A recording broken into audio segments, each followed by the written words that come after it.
د خان کلیک چینل درنو لیدونکو سلام مینا او احترامات می قبول کړئ. دا ویډیو د نیلو په باره کې ده. نیلو به تاسو ډیره ښه پیژنئ چې د سوات اوسیدونکې یوه ډیره مشهوره سندرغاړې ده چې هغه نن سبا په هسپتال کې ده. هغې سره څه داسې حادثه شوې چې هغه تر هسپتاله رسول شوې ده. تاسو سره دلته مکمل تفصیل شریکوم. درنو دوستانو که تاسو ته معلومه وي نو څه موده وړاندې نیلو د خپلې مور په باره کې داسې خبرې کړې وي چې هغه ډیره زیاته بیماره ده او د هغې اپریشن هم او بیا نیلو د مختلفو چینلونو والو سره انټرویوانې هم کړې وي چې هغې دا غوښتنه هم کړې وه چې که یو ښه کس یا یو ښه کورنۍ پیدا شي او ما سره واده وکړي نو زه به ډیره زیاته خوشحاله شم. خو هغې دا ویلي وو چې هر څوک زما نه ډیمانډ کوي او ډیمانډونه خو تاسو ته معلوم دي چې زیات خلک د داسې خلکو نه غلط ډیمانډ کوي او د پیسو په بدل کې ورسره نور کار کولو کوشش کوي. نو دی ویل چې زه غواړم چې یو ښه سړي سره واده وکړم، خو دا هر څه خبرې شوې وي. خو اوس مهال چې هغې سره کوم کار شوی دی چې هغه په هسپتال کې ده نو د هغې اپریشن دی او د دغه اپریشن دپاره هغې د خپلو مینوالو نه غوښتنه کړې ده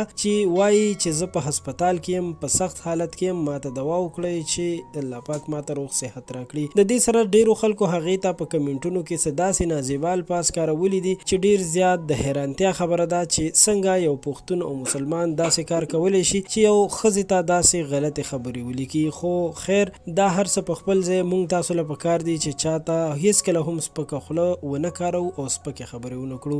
د خان کلیک چینل دا ویډیو تر همدې ځایه وه. ستاسو مننه کوم چې مونږ سره د ویډیو تر اخره پاتې شوئ. تر بیا مو په لوی الله سپارم.